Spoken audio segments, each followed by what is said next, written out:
নমস্কার বন্ধুরা, welcome to my channel. চলে এসছে আবার এক নতুন শর্টস নিয়ে। আগের দিন তোমাদের 4 আঙ্গুল সাজের একটি আঁচল তৈরি করে দেখিয়েছিলাম। আজকে তোমাদের ওই 4 আঙ্গুল সাজেরই কানপাশাটা তৈরি করে দেখাবো। তো তোমরা সম্পূর্ণ ভিডিওটি দেখতে থাকো।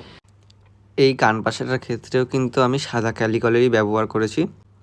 আর এখানে ব্যবহার করছি শুধু শোলমা আর কংনা, সাদা শোলমা আর হলুদ কংনা। গোল্ডেন সাজের ক্ষেত্রে কিন্তু এই দুটো কালারই কিন্তু বেশি ফুটে ওঠে। যখনই গোল্ডেন অভ্র পড়ে তখন কিন্তু যে গোল্ডেন যে কংনাটা আছে ওইটা কিন্তু ওই অভ্রর সাথে মিশে যায়, অত একটা বোঝা যায় না। বা যদি গোল্ডেন শোলমা ব্যবহার করো সেক্ষেত্রেও কিন্তু মিশে যাবে, কিন্তু সাদাটা যদি ব্যবহার করা হয় তাহলে কিন্তু এই গোল্ডেনের মধ্যেও এটা ফুটে উঠবে। এই জন্যই কিন্তু আমরা গোল্ডেন সাজের ক্ষেত্রেও সাদা শোলমা আর সাদা মুক্তা বা স্টোন যাই বলো সেটা ব্যবহার করি। আর সাদা হচ্ছে গিয়ে এমন একটা রং যেটা তুমি যে কোনো কালারের সাজের সাথে যাবে। আর আমাকে অনেকে জানিয়েছো যে কী করে সাজগুলো মাপতে হয়, যে কয় আঙ্গুলের সাজ কী করে বুঝবে।